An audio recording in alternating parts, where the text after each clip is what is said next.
Welcome everyone to the Race Academy webinar series. Again, oral appliances to treat snoring and obstructive sleep apnea.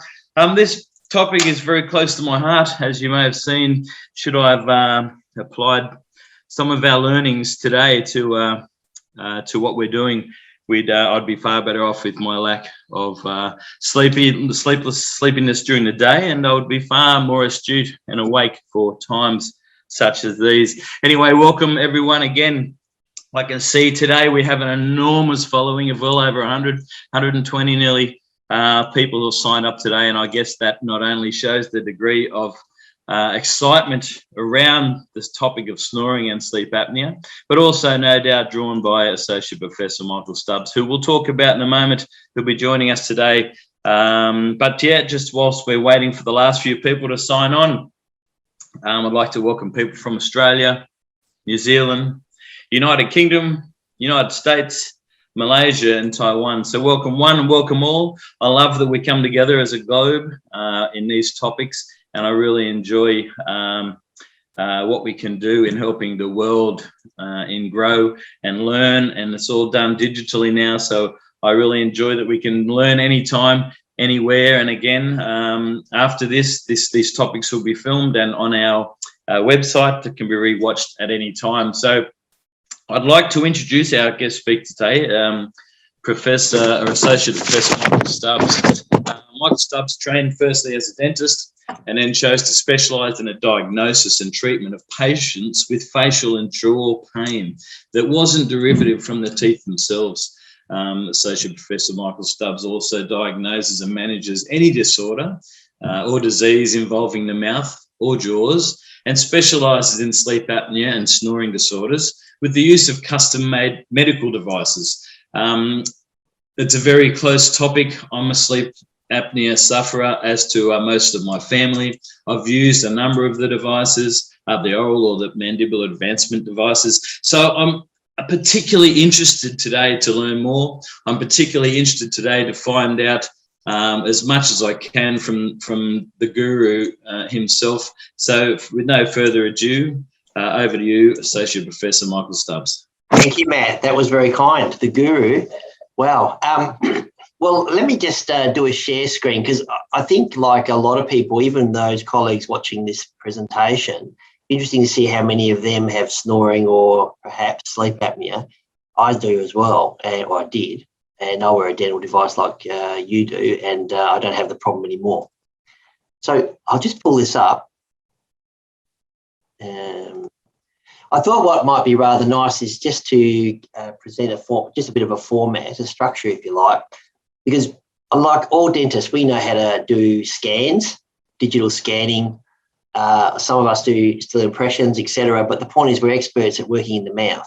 We also realise that when we're treating people with snoring or sleep apnea, what we're really trying to do here is influence the amount of space or opening we can create in the upper airway, which by definition is the space behind the tongue, and obviously a little bit behind the nose and slightly at the base of the tongue.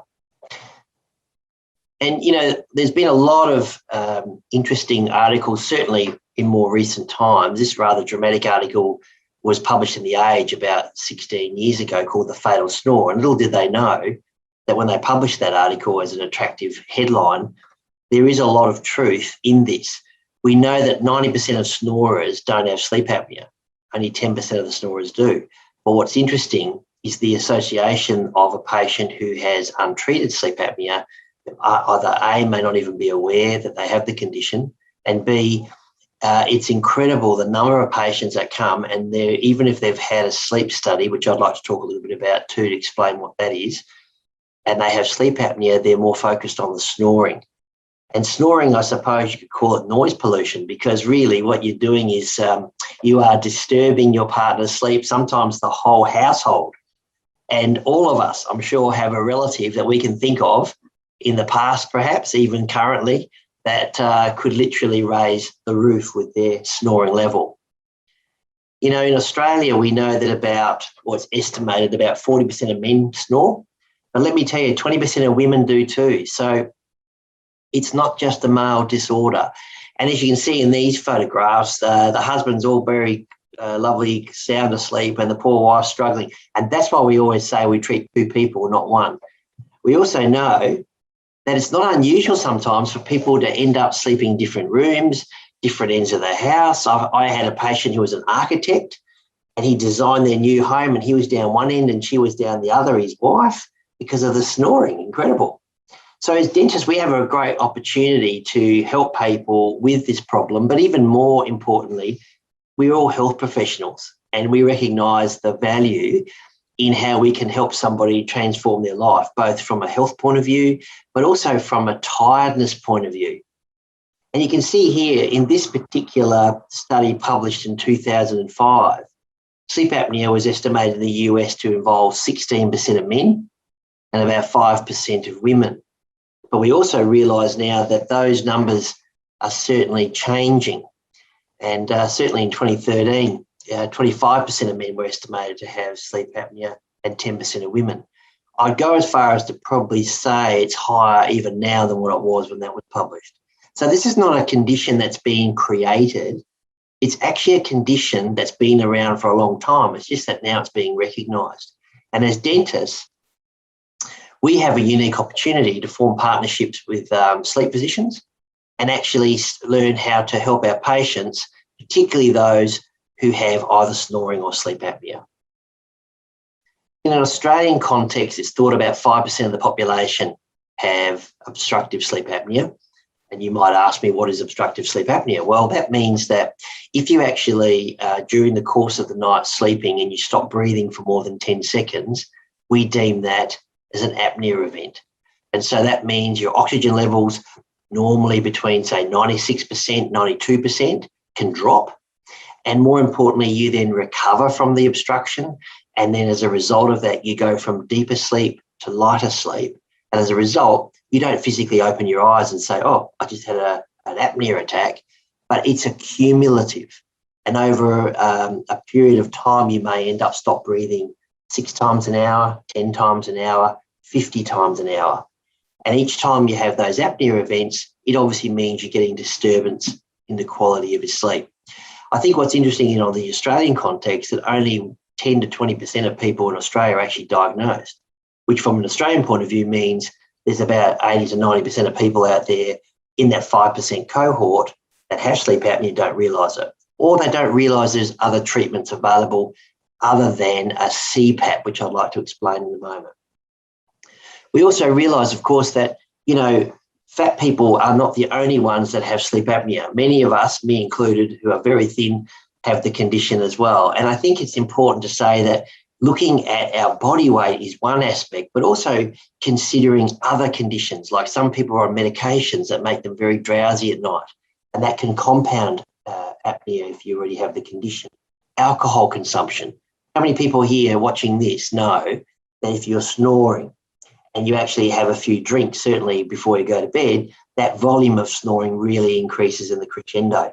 And the reason is because the alcohol suppresses some of the reflexes that you have intuitively to keep your airway open at night, but also muscle tone relaxes. But as we get older in life, a lot of us realise everything tends to go slacker, go south. And so the thing is, what we do is we know that the airway can itself become more narrowed and hence more of an issue. And, it's estimated, certainly this is US data, but it's interesting, 30 to 49-year-olds, 10% of them are thought to, in men, and 17% of 50 to 70-year-olds have thought to have obstructive sleep apnea. And in women, certainly 30 to 49-year-old women, 3% would have or likelihood of sleep apnea. And as they've got older, 50 to 70-year-olds, 9%. So, if you think about your average practice, and let's say you have a database of 3,000 patients, you can start to realise, can't you, that you'd have probably of those, at least 16, maybe 20% of them have snoring or sleep apnea issues, which you may not even be aware of. And we know that CPAP is a technology which is a well-established medical treatment, and it's actually a pump. Now, what happens is you have a mask, whether it be nose, full facial mask, and the idea is it doesn't artificially make you breathe. It actually keeps your airway open. So that way you don't go for those breaks in sleeping. You just breathe consistently, and therefore you get a good night's sleep. problem with sleep apnea and CPAP is about 40 to 60%, depending which study you look at. People find them hard to get used to. People find that sometimes they pull the mask off. And I mean, here we can see some interesting fun photos, but these people, like a lot of people, genuinely have this sense that is that what they're meant to do for the rest of their life, be attached to a hose. And when travelling resumes, I mean, hopefully most of us soon in a few years can get back to travelling again. Lugging a CPAP machine on the plane is cumbersome, it's difficult. So a lot of people, like colleagues watching this, you may have a very large cohort of your own patients that are CPAP users, and they buy the machine and it's under the bed, or it's in the garage or in the attic. And they don't realise as a dentist you can do other options for treatment. And when we talk about other options, what we're really talking about is what we call mandibular advancement splints. So we're aiming to pull the jaw forward, pull the tongue base forward and open up the back of the airway.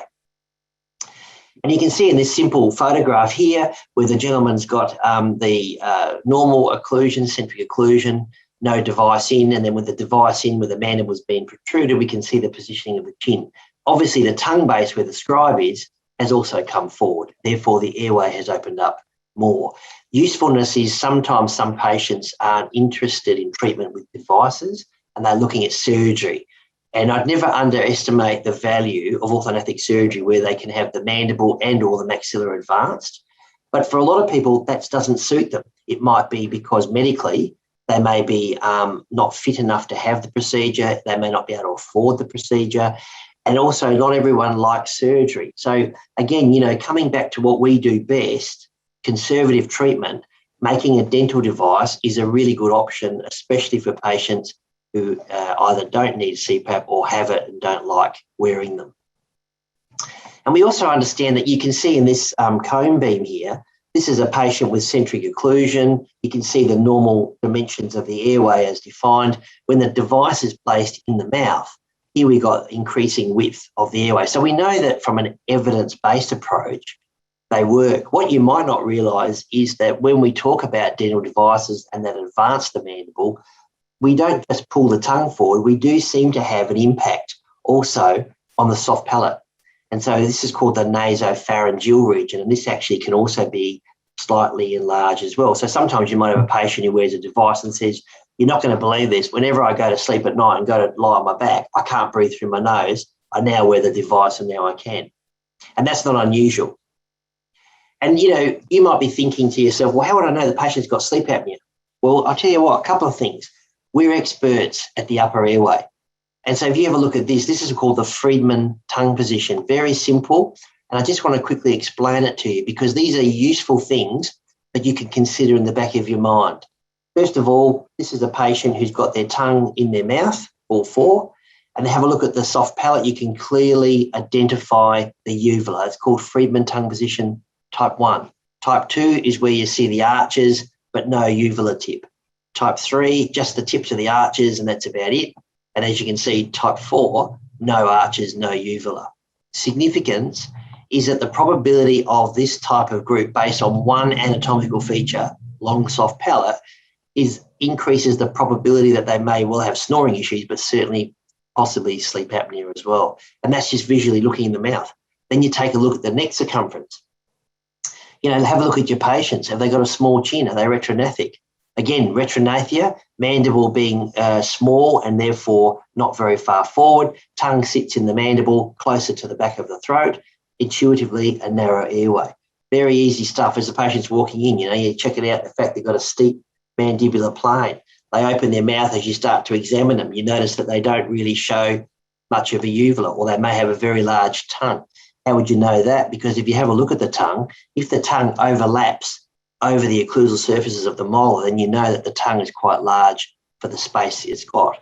Again, these are simple things, but they add up to help demonstrate perhaps a patient may have snoring or sleep apnea issue. And when we do them, I use a George gauge. Now, some of you watching this might use alternative methods. That's great. The George gauge is a very simple way of engaging the bite fork on the upper and lower teeth. Patient bites in centric occlusion. The little tiny fork here sits on what we call a scale, which has got numbers, millimetres. Then they advance the mandible maximally forward, and we can determine in millimetres just what their range of movement is. The average human being is about 6 to 8 millimetres is the average protrusive range. And generally speaking, we try to get minimum 5 millimetre advancement for a sleep apnea patient. You get more confidence in the fact that you're going to get a better outcome with the device. And, you can ask these simple questions. Now, this one, for men, you can ask, you can see it's got 8 questions. So the idea is that if the patient scores 3 out of the 8, then there's probably a very low probability that they have sleep apnea.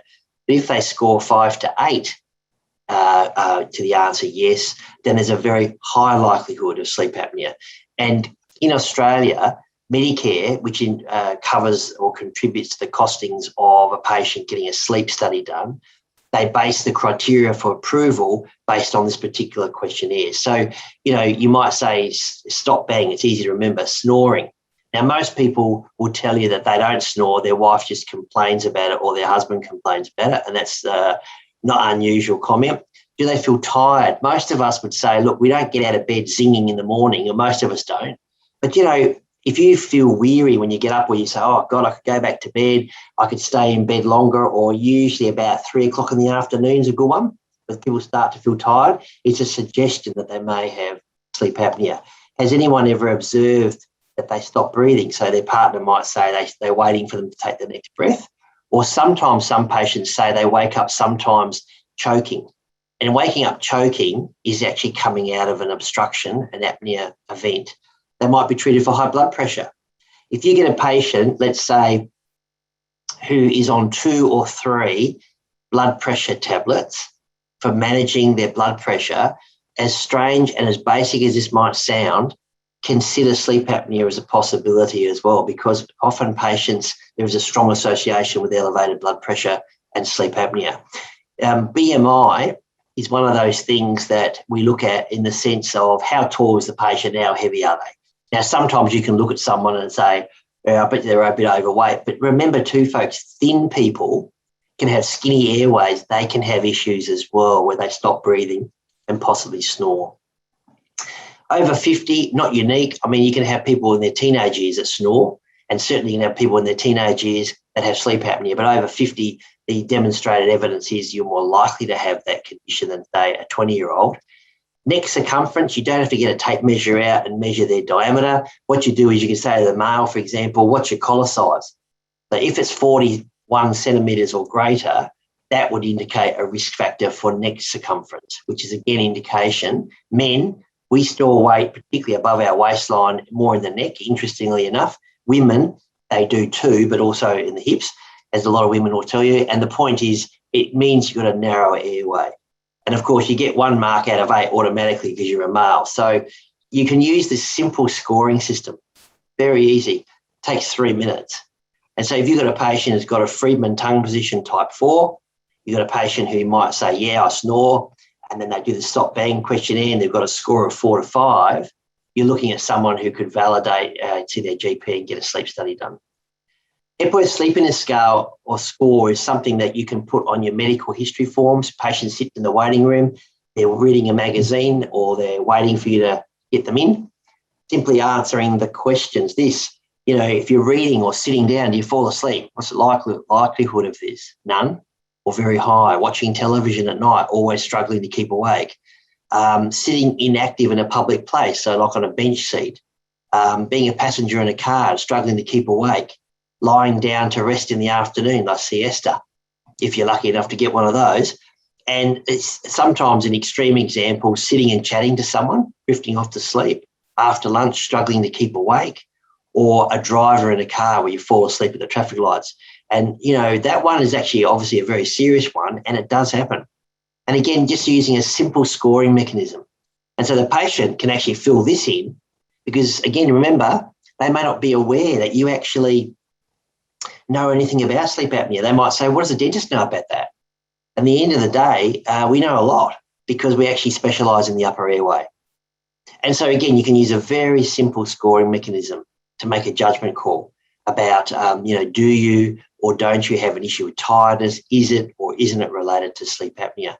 And lastly, for women, this one is found to be one of the most sensitive measures. It's called the OSA 50. And so, again, you know, I'm not suggesting you get a tape measure and measure the circumference of the waist of a lady, but you can get an idea just from their trouser size. And do they snore? And has anyone ever witnessed them stop breathing? And again, are they over 50? Again, a scoring mechanism can actually give them an idea. So if you have more than, say, 5 out of 8, you're looking like a patient who's going to have likelihood of sleep apnea. Get a sleep study done. So what is a sleep study? Well, it's a bit intrusive, but for some of you watching, you may have already had one, but it's just a technique which brings what we call objectivity. So it means we can measure flow rate through the nose, what your heart rate's like, what your oxygen levels are like, what the brain activity is like, to see what the different levels of sleep. You might know, or you may not know, that when you go to bed at night, you actually go through 2 stages of light sleep, 2 stages of deep sleep, and then you go through this thing called REM. And REM's when you're dreaming. And a lot of patients who have sleep apnea never quite get enough REM or don't quite get there. So that's why they feel tired or weary. And as dentists, you know, we know that there are a lot of devices that, you know, one can use. And one of the things I think is important is always use a 2-piece device. Always allow a basic thing where the mandible can be moving laterally.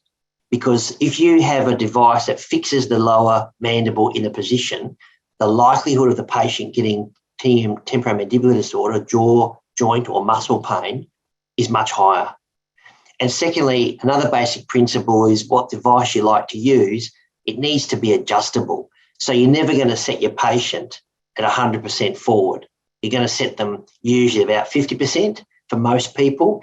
If they have a diagnosis, what you deem as temporomandibular disorder, so pain in the joint or the muscles, you might make a judgment call to start them at 10 or 20% forward, and then they gradually self-adjust. And for my patients, I teach the patient how to adjust, and I give them some time framing to do it. Some colleagues prefer to do the advancements for their patients themselves. It's whatever you're comfortable to do. The MDSA really stands for Medical Device for Sleep Apnea, and it is a very robust device. It's something that, you know, prevents the jaw from dropping open, because a lot of people that have these 2-piece devices which do not restrict mouth opening means that sometimes the success, not just for apnea, but for snoring, is slightly less. And so one of these type of devices can be very useful to help reduce jaw dropping, keeping the airway open, but also forward. Some colleagues will be familiar with the Hertz device. Obviously, these are used for orthodontics. Again, the advantage is they're designed so that you can actually adjust them forward based on a simple key and screw mechanism at the back. These are very tough, and what happens is it allows for some movement laterally, but it's also very useful, I find, for particularly patients that are quite profound bruxers, where they tend to destroy the devices. They tend to be much more robust, but again, it's what you're comfortable using. Obviously, dorsal fins, for some colleagues very familiar with these, again, a titratable 2-piece device. So I suppose, in short, that's the real essence of what an oral appliance therapy is. You're aiming to actually influence the diameter of the upper airway. When you make one of these devices for your patients, I'd strongly recommend that you consider definitely having a sleep study done. So use the questionnaire criteria as one of your guidelines. Have a look at the anatomy, which you regularly do anyway, to see if the patient may have a prediction about possibility of sleep apnea. And I think even more importantly, make it known that you're interested in this area, because a lot of patients who come and see you for restorative, periodontal health, all kinds of things, they often don't realise that we're skilled in the upper airway, and we can offer much more than just simply making sure that their oral health is good. We can actually contribute to their general health. Thank you. Look, Professor Stubbs, I've got questions pouring through the door. We have finished a little early, so if you don't mind, I might just get started on them. I'm just going to bring up here, first one from Ramanjit Kaur. What are your thoughts on using laser for snoring and sleep apnea treatment? I'm aware of the treatment. If you're talking about using laser to stiffen the soft palate, it's probably going to be more effective for snoring. It's not a permanent solution. If you're referring to like ear, nose and throat surgeons do, where they do what we call a UPPP, which is where they or actually just shorten the soft palate, the laser is much kinder. But again, the issue you have is it might be relatively unintrusive to have done.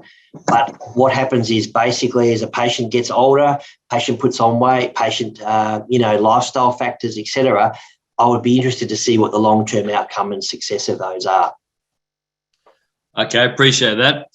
We have a question. I find the nylon splints way too flexible to work effectively as a snoring device. Is there a more rigid printed splint material that can be used? Yeah, there is. The nylon ones, I agree, they are very flexible. And the other thing too is I find that I've tried some for my patients, but they're very hard on the natural teeth. They're very tight, whereas sometimes let's say the clear splint material or bilaminar material, it actually is a lot softer, but you do need some sense of rigidity to actually make sure that the mandible can't ping off the sides, because whatever device you're using, you need to be able to keep the mandible forward. And anytime you titrate, which is one of the reasons why the MDSA has its advantages, because as you're bringing them forward, you're not relying on the fact that the change in the upper and the lower rims, that dimensional change that happens as the mandible comes forward is not dependent on the fin and the block relationship like the dorsal fin is.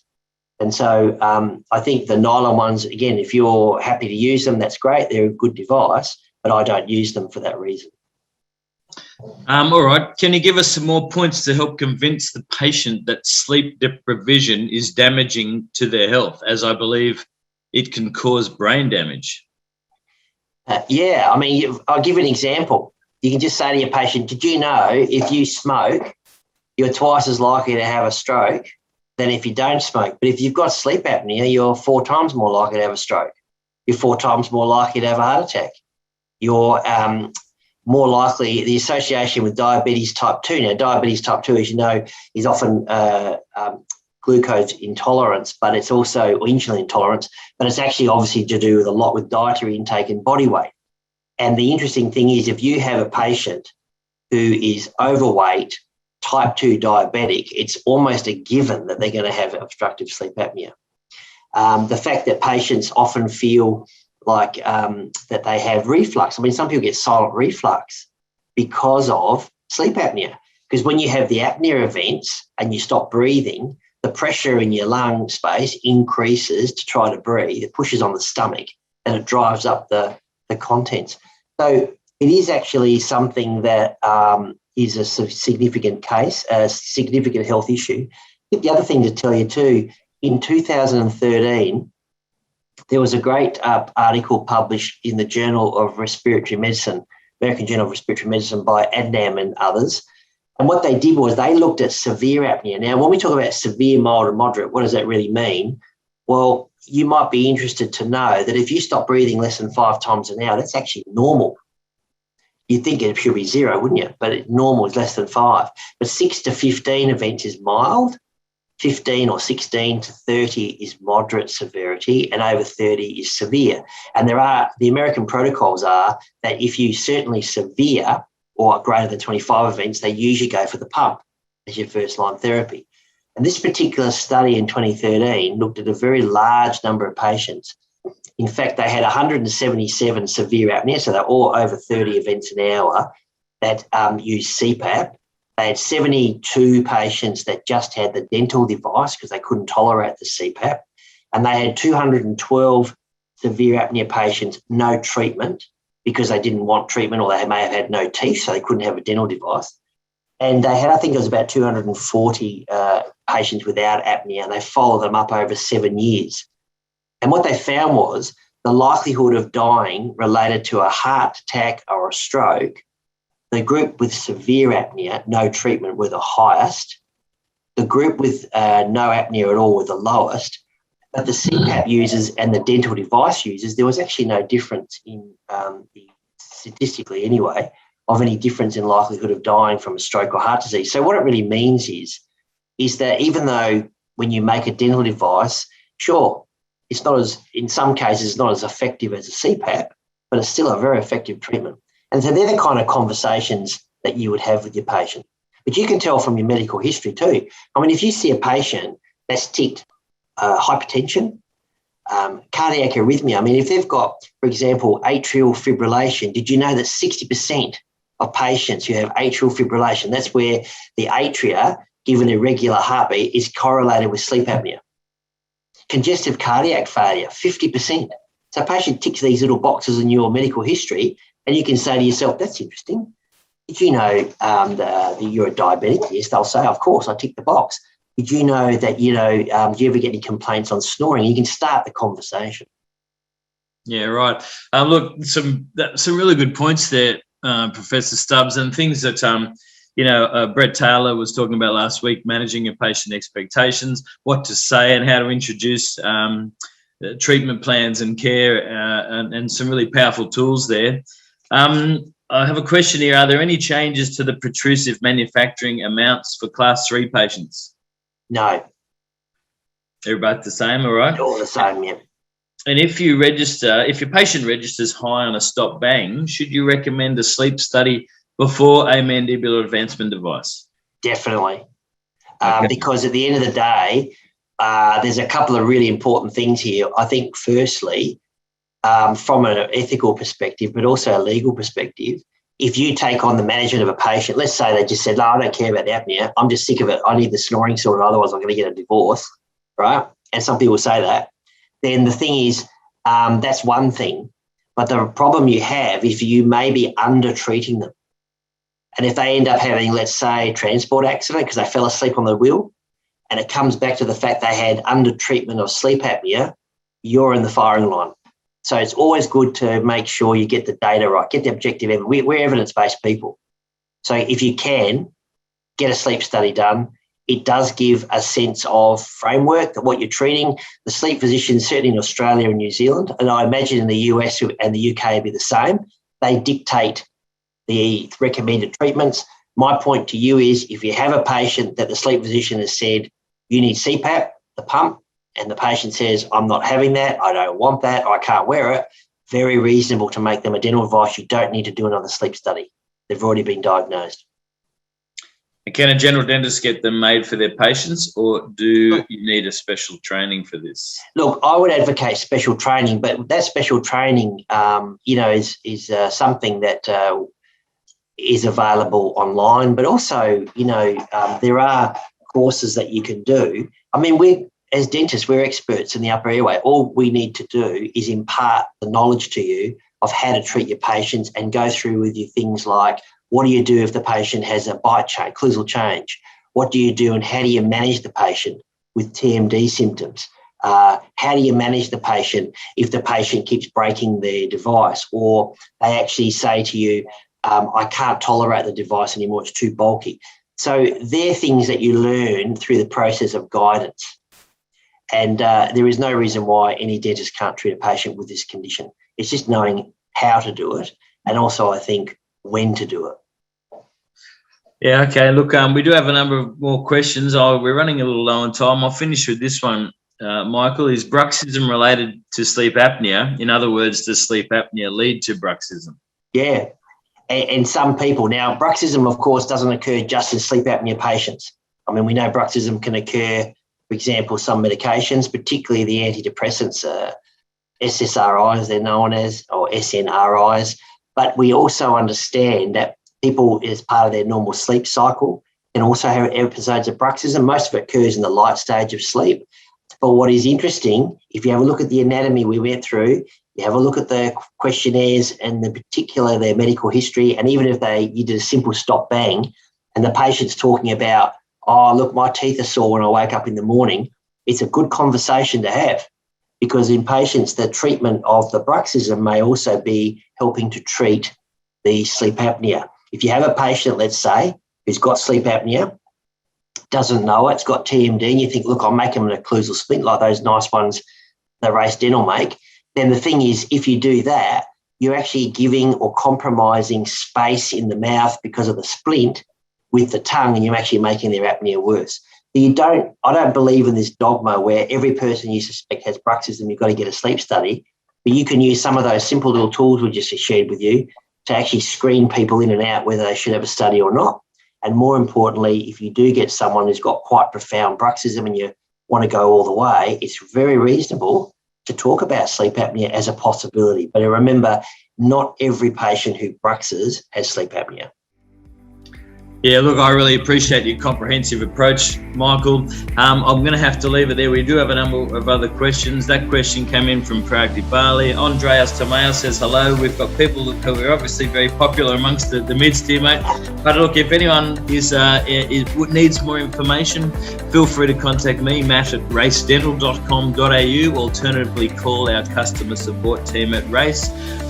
If you do want to make contact with Professor Stubbs, go to Dr. Michael Stubbs at hotmail.com. But thank you once again, Professor Stubbs. We appreciate your time. Your knowledge is unsurpassed, and we really appreciate you joining us today for the Race Academy webinar series. We hope everyone's learned what they need to deliver better care for their patients, and we look forward to seeing you all at the next webinar series. Thank you again, Michael. Thank you. We appreciate your time. Thank you, everyone. Take care. Be safe. Thank you.